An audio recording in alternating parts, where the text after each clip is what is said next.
You're listening to the Libertarian Party of Indiana podcast, where we talk to the individuals that help move our party forward. I'm your host, Executive Director Chris Spangle. You can hear all of our podcasts at podcast.lpin.org, or you can subscribe to us on iTunes. Financial support for this podcast comes from the 1994 Society. The 1994 Society is made up of grassroots libertarians like yourself that donate monthly to the Libertarian Party of Indiana.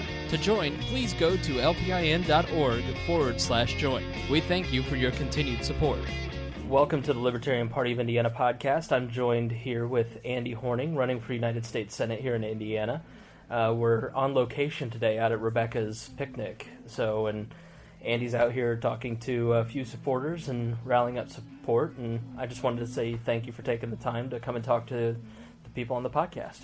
Oh, thank you. I mean, it's a beautiful day. It's a great place to be. So it's more fun than work today. Yeah, I know. It's perfect weather. We had bad storms last night. We're recording it on a Saturday, and it's 70 degrees and sunny. It's perfect. And good food. Good food. This is always one of my favorite events of the year. And food is much better than politics.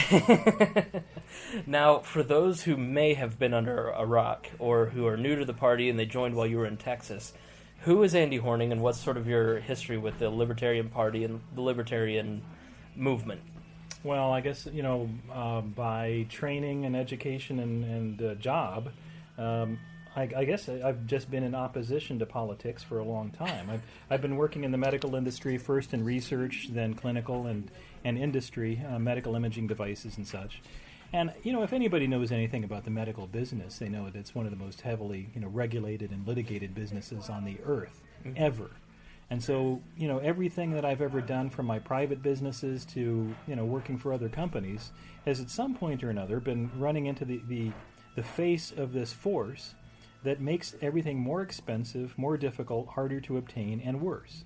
And, when you're talking about, the medical industry in particular, we've lost so many options that should be available to us. People who could give, emergency care for a whole lot less than doctors do, but we just scratch all of that because, the AMA has been a union for 150 years, and they got politically powerful, and they shoved out all of the alternatives, and that kind of thinking about, what government is doing to my life in particular really turned my mind around many, many years ago now, and I started looking for, I started thinking, is I suppose the best way to it starts there. It sounds like an obvious thing, but most people don't do that. Right. We take what we're handed and we think, well, this is just reality. But, in my case, you get to a point where reality isn't good enough. And, what we're calling pragmatism and what we're calling, the way things are is something I decided to oppose. And, it just started small. You start asking other people you work with, is this crazy to you too? Am I the one who's crazy here? And no, everybody agrees with me. Yeah. So you start looking for allies. And, I actually did talk to the Democrats first. I was more sympathetic to the history and the original sort of, nature of the Democratic Party than I was to the Republicans. I thought of the Republicans years and years ago as more or less the Nixon Party, the wage and price controls and the EPA and the, crazy nonsense that I was initially more sympathetic to Democrats. I looked at the Republicans, and I just wasn't finding anything like a home. And I talked to lots and lots of people. And, sometime around the early 1990s, I decided, I've heard they're crazy and they wear aluminum foil on their heads, but I'm going to look at the Libertarians. And I did, and here I am. So do we wear aluminum foil on our heads? Are we crazy? Or sometimes it feels, I think, when you're a Libertarian and you look around at everything that's going on, and sometimes you feel like you're a little crazy. Yeah, well, the idea is, am I crazier as everybody else? And, you really have to conclude that when everybody else is getting what they voted for, they have chosen the world we live in right now, and everybody hates it. There isn't anybody who thinks we're doing it right now. There isn't anybody who thinks we're on the right track. And yet, this is what most people have chosen. A local radio talk show host in Indianapolis on WIBC, with whom we're both familiar, recently said that Libertarians are the ones that are ruining the country because they keep letting Democrats get elected. And I hate that kind of thinking. That whole idea of the wasted vote or the strategic voting, what it really does is it gives us, I suppose, a way to dodge the accountability for our own choices, that we can then blame somebody else for bad choices. And the fact is, you don't have anybody else to blame. We have what we've chosen. And this crazy nonsense of always coming up with some kind of justification for why you have to vote for what you know is wrong, you just cannot explain that away by saying, oh, you guys are the ones who got this guy. No. We're not the ones who screwed up the Republican Party. We're not the ones who screwed up the Democratic Party. If your candidate isn't good enough to beat him, don't blame us for that. If we're peeling votes away, it's because some people are getting wise to this, and they're smarter than you are. So, I don't want to make it sound like I have pledged eternal hostility to anybody who expresses this to me, but I will likely punch the next person in the nose who tells me something like, oh, but I can't waste my vote. What have you been doing in the voting booth?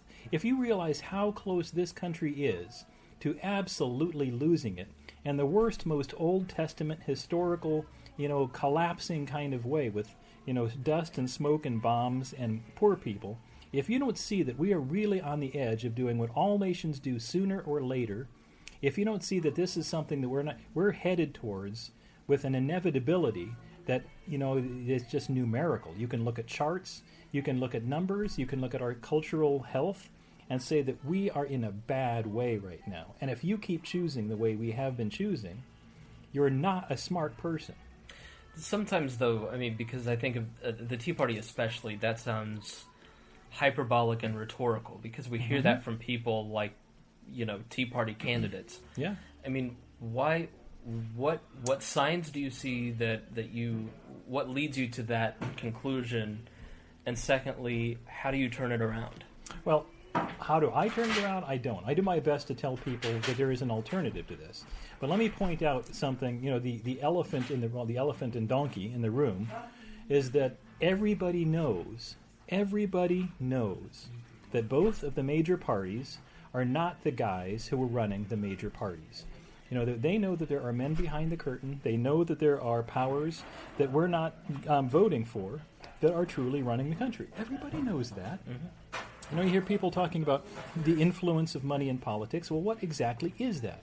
What are they talking about? What they're talking about is that the system that we have right now has been purchased. It is bought and paid for. And you can see it in every election. The campaign coffers that are multi-millions of dollars now, that amount to billions of dollars over an election cycle. Actually, now it's getting close to $1 trillion just for a hiring process. When you consider what that money is supposed to be doing from the people who are giving it, it's an investment to them. They're not going to give that kind of money, and if they're not expecting a return. And what is that return? If we just start thinking a little bit about what we already know, then the whole point of, me running as a libertarian, I think, is perfectly justifiable to anybody who understands what we're talking about here. I'm putting an alternative on the ballot. The people who have something really to explain are those who are going to vote for the status quo again. If you're going to be looking at the same set of circumstances and the same world I'm looking at, and you can come up with some reason to vote for the status quo, well, my gosh, I have yet to hear anything like that makes any sense to me. And, I think if you just talk to people in that kind of, just putting it down into the brass tacks, independent of ideology. Doesn't matter if you're a small government or a big government kind of a person. Doesn't matter if you're rule of law or whether you're an anarchist.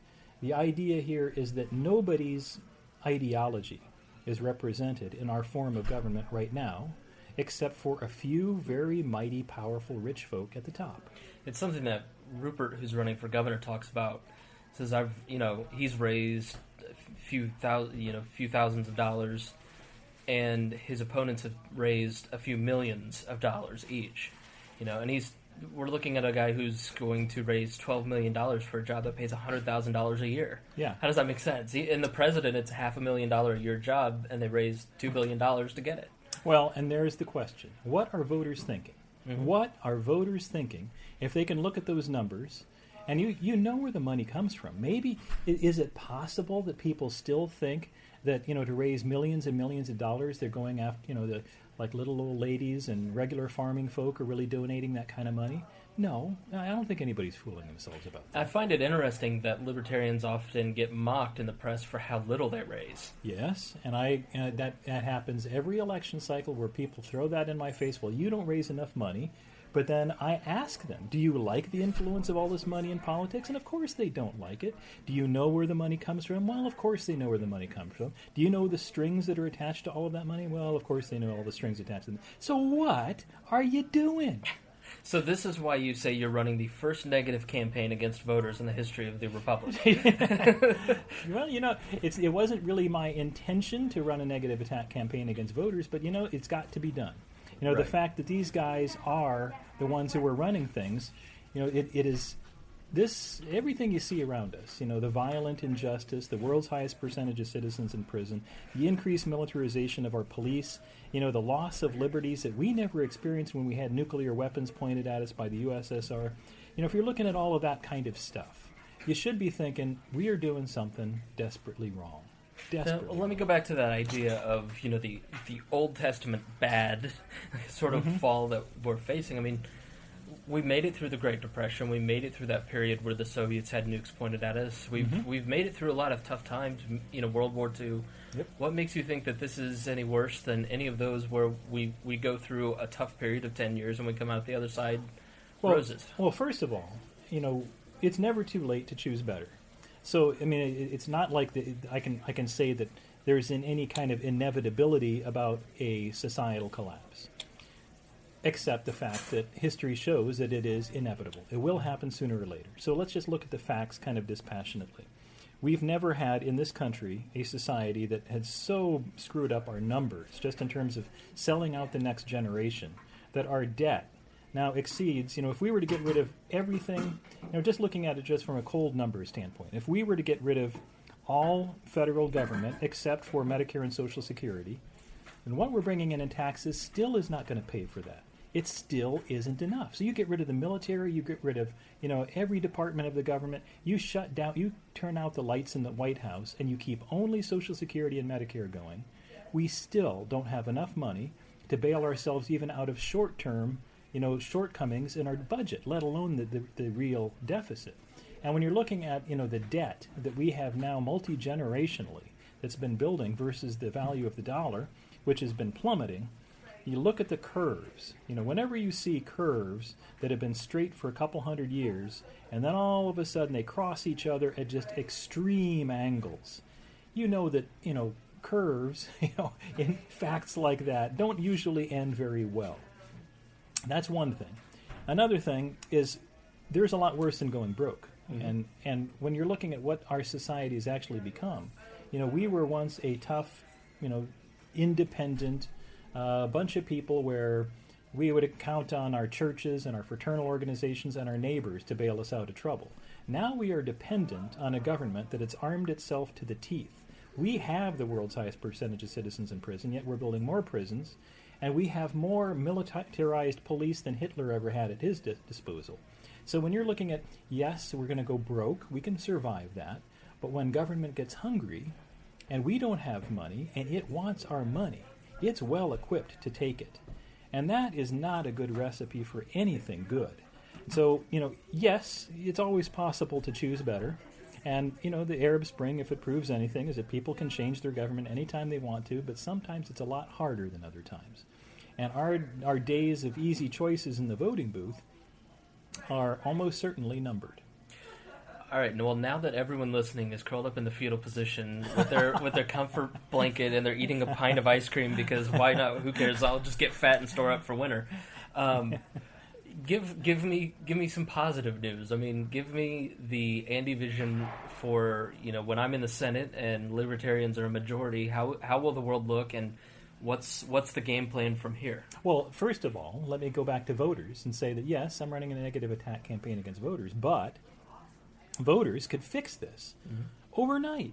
If we wanted to just do something different, we could throw off we could nullify all of the unconstitutional laws and all of the unconstitutional debts. We could quickly wipe out all of the badness and replace it with what we know works. And that's what I've been putting on the ballot more than anything for the last I don't even want to think about how many years. I've been doing this a long time. 1998? Yeah, well, not before that. 1996, I was the first time I was on the ballot. And before that, I was still talking about the same thing. So, starting around 1991, I guess, I started talking about constitutional rule of law that would still work. If we did it, we still have the laws. The laws are still on our side. If we would only obey the good laws and wipe away all the illegal ones, then we would have a society that would work better than any the world has ever seen before, because we proved that it works, and we proved that it works better than any other sort of social schema. And if we do that, and when we say we, it's not the politicians you elect. Government only reflects who the voters are, and people, get what they choose. They don't get what they wish for; they get what they choose. And if people decide to choose different, then we will get different. And that different can be whatever form people want to take. The option that I'm putting on the ballot is kind of twofold. First of all, we have to get rid of the crony network. The people I was talking about, that's job number one. So even before we can talk about constitutional rule of law or anything ideological or legal related, we have to get rid of the crime syndicate. And that's the job number one that voters have to do. Nobody else could do that. Only voters can do that. The second thing is also another only voters could do it. If they want constitutional rule of law, they got to figure out what that means. Right. And I've got, on my website, obviously I've got the annotated versions of both Indiana and U.S. constitutions, where you can read these things, understand exactly the way things are supposed to work. They're not vague, they're not long, they're simple, they're short. Compared to something like the Patriot Act, this would both of those constitutions together wouldn't even be a chapter in the Patriot Act. So they're short, simple, to the point, they're contracts, they're meant to be understood, they're meant to be defended.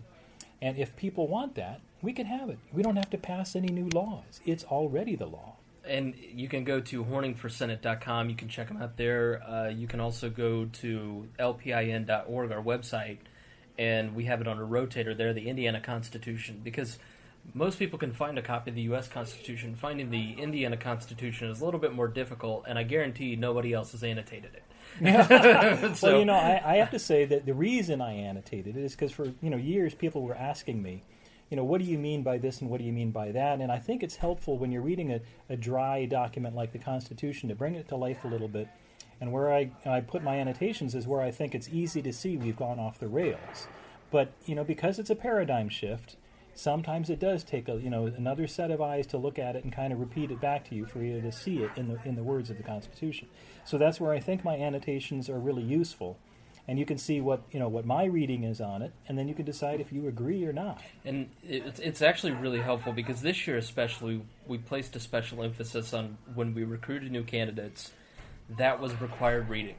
If you're going to run as a libertarian, you have to read this, and just walking by and seeing Rupert sitting in his office reading the Constitution and go, did you know this? And I think that's one of the things that has really helped. You've helped prepare a lot of our candidates by reading that, and I think anybody listening should take a half an hour and read the Indiana Constitution, because most people are surprised when they learn sales taxes aren't in there, property taxes aren't in there. Well, it's not just what's not in there; it's what's prohibited in there. Yeah. That the Common School Fund was never supposed to have individual property tax as any part of our school funding, and that's most of your property tax bill now. And I think that's part of the challenge for libertarians is how do you start working it back? And you get questions like the one I'm about to ask you. You talk about ending money in politics and the crony network. How do you go back, and do you expect every libertarian just to say no to corporate donations? Because that's the problem. Do you limit corporate or individual donations to candidates? What's the pragmatic solution to ending the crony network? Well, there's no procedural fix for bad decisions. You can't do anything related to prohibiting this or prohibiting that, that's going to fix the fact that people have been choosing badly. The contributions are not the problem. The money, as much as we talk about the money being the root of all evil, in this case, the money is not really the root of all evil. The root of all evil is that people are voting for all of this money. And the fact that there's a choice to be made here. If you see somebody with that kind of money and you can see where it comes from, your job should be to say, no, I'm not voting for that this time. Meaning not voting for a government that is big enough to provide favors. Well, that's of course the ideological argument, but the more pragmatic, immediate argument is you can look to see where the money comes from and see what these guys are buying. Mm-hmm. It's you get a statement from your credit card company and you can see what you bought. If you can take a look at a campaign contribution and see what's been bought, that tells you an awful lot. And people are not doing that. If they start doing that, then all of this money would dry up. Because what we would do is we'd say, I don't want this kind of strings attached to this candidate. Mm-hmm. And it's even at the $1,000, $2,000 levels that you had come in and guest hosted on Abdul one day, and you'd been talking about this because you've been talking about this since 1996. It's been very consistent. And I used to produce for you when you came in and guest hosted 4th of July and when Abdul would take off. And there was one piece of legislation in Congress that outraged me, and it was basically big radio getting their way.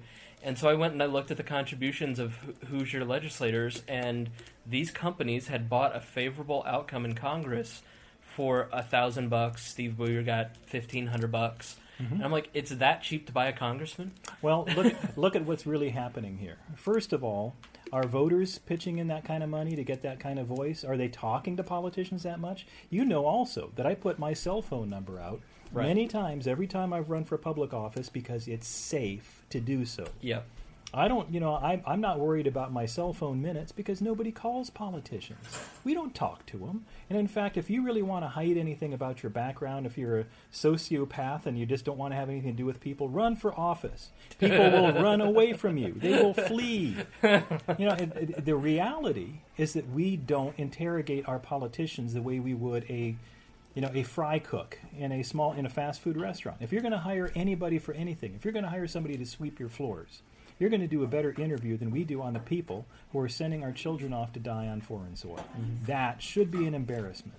I was at a forum 2 nights ago for a state house race, 6 state senate and state house districts, 10 candidates, maybe 250,000 people represented by one of the 6 people that will win those races. The only media that was there was Channel 16, the local public access channel. Yep. And there were maybe 5 voters in the audience to hear what they had to say. What law do you pass to fix that? And it's, yeah. You can't fix, the candidate forms that we have had, and they're getting fewer and fewer. I'm aware of a dozen now in my race alone this year that have been canceled because the other guys said, we don't want to do it. They don't have to do it. They can buy a better message that, for them. Then is when it's going to come out if they get asked tough questions in real life. One of your opponents just seems to have disappeared and just magically shows up around the popular gubernatorial candidate. Yeah, and that's where you get to a point. If you feel that you don't have anything to gain by being seen and being asked questions, you're going to disappear. The smartest thing for you to do is just buy pre-scripted messages that you can put on the air. Right. And what I find astonishing is that even the public forums that I've been to over the past many, many years, what you've seen is a decreasing number of people who show up that are like actual voters. If you see 100 people in the room, what you're actually looking at is you see, a good number of campaign hangers-on, people that are working on somebody's campaign. Careful now. All right, I'm done with that part of it. But then you have other people that have a direct, relationship with government in some way or another, that they have skin in the game for who gets elected here. Right. And then the rest of them are candidates. Mm-hmm. And so you have these well organized events where they have nice food and drink and great facility, and yet it's totally irrelevant to the election process because it's candidates talking to each other. Everybody's got a team. Everybody's got a team, and it's kind of like they're playing their little sport here, but they don't even have spectators. Mm-hmm. And so it's a bad sport indeed. It's no fun. Everybody gets hurt by it, and you have only a few people playing it where all of us have to pay, and it's crazy. So, working for 4 years at the radio station, being around politicians and people around politics, then working here for 4 years, working directly with candidates, I've met hundreds of people who have been running for office over the last few years. I don't think there's anybody who hates politics more than you. I'm pretty sure of that. Now, that begs the question is, why do you keep coming back? Why do you keep running? What is it that makes you, and I have a joke that everybody sort of, says this to me, and I say, Andy, is miserable and gets more and more miserable until after the election when he says to me, I'm never doing this again, don't ever call me and talk to me again. And then about a year and a half later, oh, hey, Chris, I'm thinking about running for XYZ. What is it that keeps bringing you back? If you hate something bad enough, if you're like, if you know that, we had a similar circumstance where we had this bunch of little ground wasps that attacked my kids as they were coming back from one of our creeks. And, I felt, one of my kids was pretty seriously stung by these things. And I got so mad at these things. You want to find out where they live, find out that little hole, pour gasoline down it, and torch them. And that's where, basically where I feel like politics knows where I live. It won't leave me alone. Mm-hmm. It messes with my business. It's messing with my kids' future. I've got 5 kids, and I'm looking at, sending them off to battle here, and I'm thinking, what in the world am I going to do about this? Do I just sit here and take it and not sleep nights, or do I fight it? Right. And so there's always some point at which I have to decide, is anybody else doing what I'm going to do? I mean, is anybody putting constitutional rule of law on the ballot? Is it enough? I mean, is it something I can now sleep at nights? I've done my best. I'm going to call it, quits, enough. And so far, there's been a kind of combination of circumstances where I see some signs that like the Ron Paul movement or whatever, I see some signs that people might be ready to listen. And, then I get into it and I see, well, maybe they're not ready to listen. And so that's where I get my frustration. There's the angst of wanting to do something, wanting to be able to lay this itch to rest, that, I've done my best. But then again, I see how fast our country's screwing up. And what are you supposed to do? As a responsible parent, as a decent citizen, do you allow these forces to tear up your kid's future and your job, or do you fight? And so basically, I've always, I'm not one of these high key candidates. I don't do a lot of the political stuff. I hate all of that, but I've got to do something. Right. And so that's what I've been doing. And I think, in the Senate race especially, you'll be in 2 televised debates. Mm-hmm. And I think that goes a long way, because that's a direct pipeline for libertarians, and yourself especially, who does really well in debates, to talk directly to voters to get this message out. Yeah. Well, and the message this time is going to be a little different than it's been in the past. Mm-hmm. In fact, it's going to be a lot different. I've just been talking about. I haven't talked to Jerry, your campaign manager, but I can't imagine what your question on Medicare and Social Security. Well, you know how my answers are going to be. The fact is, we've got to get a little bit. We're getting. This is. I don't want to use any sports analogies. Everybody uses sports analogies. But if this were a game, we'd be real close to the end here. Mm-hmm. And, we've got an awful lot to accomplish and not very much time to do this. And, I'm feeling some sense of urgency for all kinds of reasons to take this to voters who are the real, the decision makers here. And instead of doing what politicians always do, where we sort of pat voters on the head and say, oh, you're so wise, and I know that all the smart voters are going to vote for me, so, I'm just going to compliment you on your attire today, Mr. Smith, or whatever. I'm not going to do that. Right. I'm going to take it to voters and say, you have what you've chosen. You need to choose different, and you know it. And so my mission in the upcoming debates is different than it's been in the past. I'm not going to be entreating people to believe something different, because I think we've been fairly effective as a liberty movement in sort of normalizing the idea of talking about the Constitution. When I first started this, every time I talk about the Constitution, libertarians would think I was the tinfoil hat. And, people would even be taking bets, in the audience. He's going to be talking about, he said the word again, there goes Constitution. So I know. Drink. Yeah, you have to take a drink every time my morning speech. So I know that all of this has been going on, but I see, at least in this one area, it is now at least a little cool to be right. Right. And that's different. So I don't really need to talk about ideology very much. And in fact, what I need to point out is that we're not yet ready for ideology. We have a much bigger problem we have to address first, and that's the crony network that these people, you, dear voters, have been choosing for the last 100 years.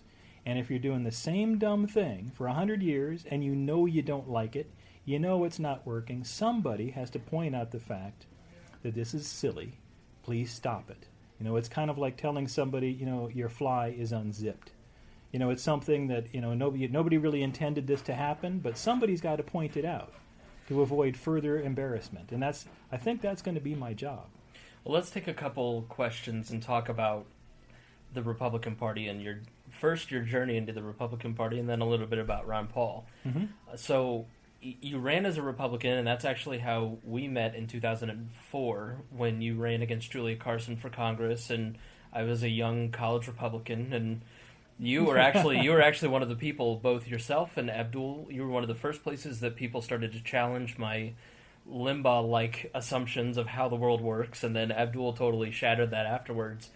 As a libertarian, especially someone who is a very, how do I put it, a very stubborn libertarian, I'm not going to move from my principles at all. It just didn't really fit in the Republican Party, did it? No. And what were some of the lessons that you learned as the type of principled person we need in politics in that land? Well, I wasn't really under any illusions when I went into the Republican Party. I knew that you don't change things from the inside. You just don't. History has never worked like that. The status quo is well equipped to defend itself, and it will do just that.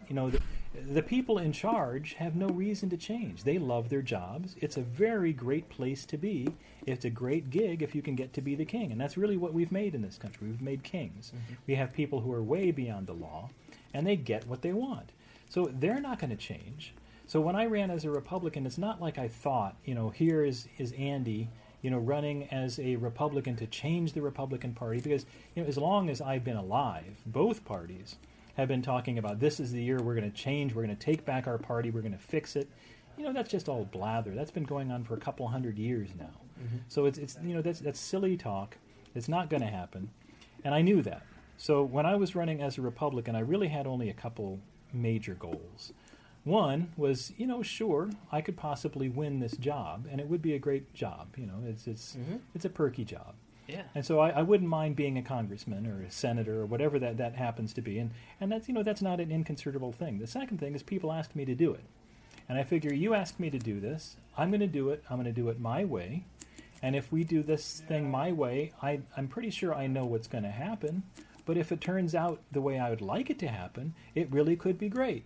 I could become like a Hoosier Ron Paul or something. Now, this was, of course, before Ron Paul was, Ron Paul. Right. But, he was still Ron Paul, but it was just nobody was paying attention. Nobody was paying attention. But at least I was thinking, maybe if there were more people like that in Congress, it could be a good thing. Mm-hmm. Now, as I was running, and the people in the Republican Party were letting me know, it's not like they were mincing their words at all. They were telling me that this was not my party. Yes, I was running as a Republican, but this party does not belong to you or anybody like you. And, that was not surprising news, but the fact that they were so willing to tell me this stuff. And when I was asking, I got to meet some of these, the insider folk, the people you have to go to when you start a campaign. And, I had an inside Republican who was working my campaign, sweet lady, liked her a lot. She told me who I had to go see. I went to go see him. I did my dutiful thing. And I was looking into the coldest, shark eyes I'd ever seen in my whole life. And they were telling me, all this stuff that I already knew, that voters really already know, but they had no reason not to tell me. So they were telling me, why, we're not going to help you in this race, and, how things really work, and if you keep your powder dry, and if you start playing like a Republican and stop being this libertarian, maybe, if you prove yourself, we might let you into the fold and things like that. It became obvious. There is no stinking way anybody is going to fix that party from the inside.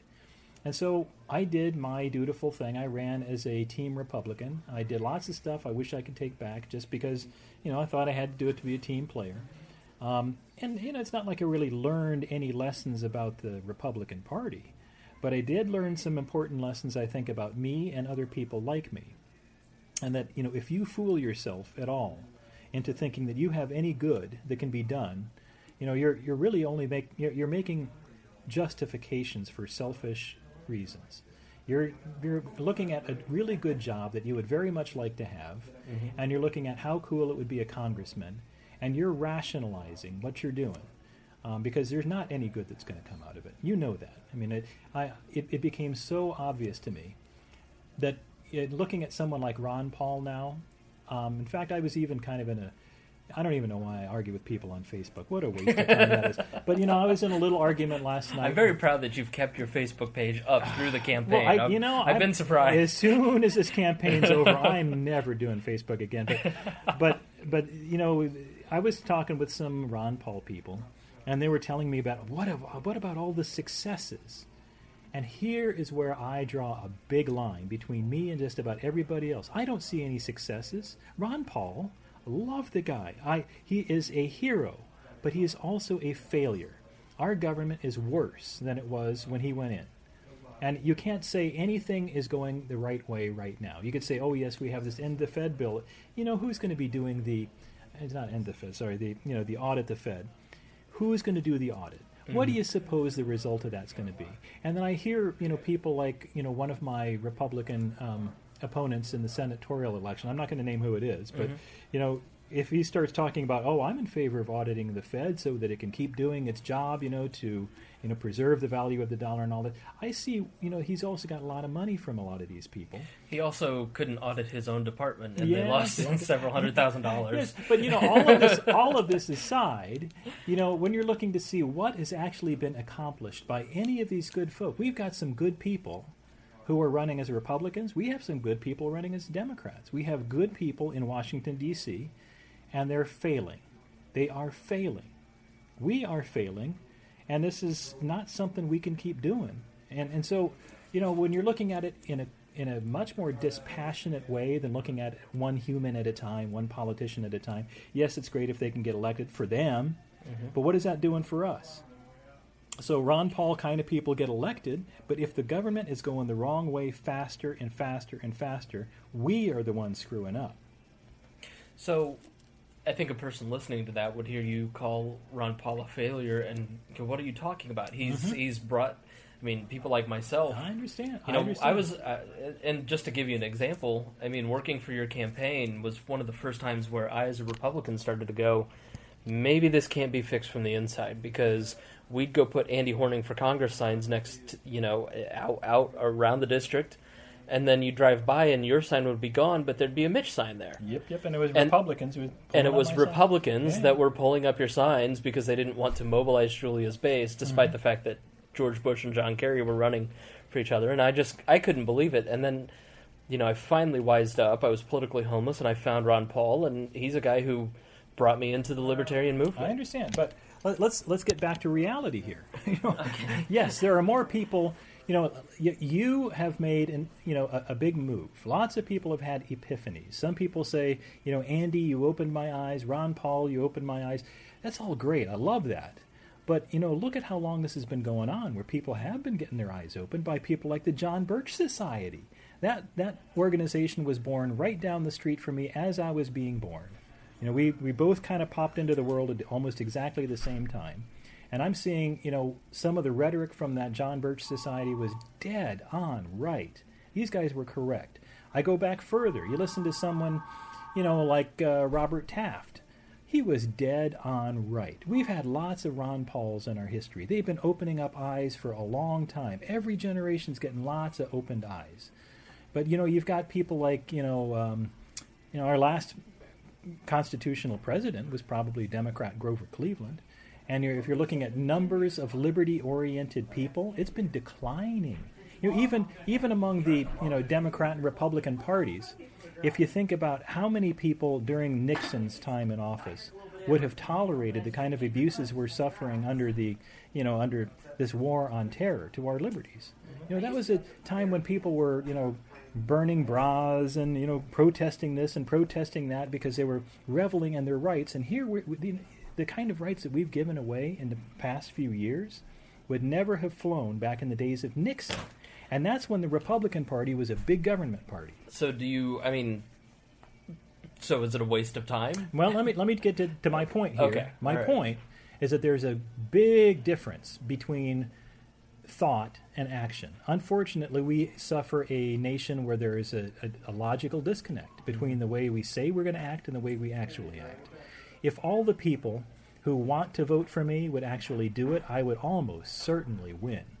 And that's even with low name ID. I'm going to go to the debates with very low name ID. Maybe, I had 20% the last time I ran for governor, which means 80% of voters didn't know about me. It was still better than the Democrat race, though. but the idea is, if I do well in the debate and, maybe my name ID goes back up again, because I'm sure a lot of people have forgotten all about me. You're in Texas. Yeah, I was in Texas and I forgot. But, if I do well, and I only need a little over a third of the votes to win.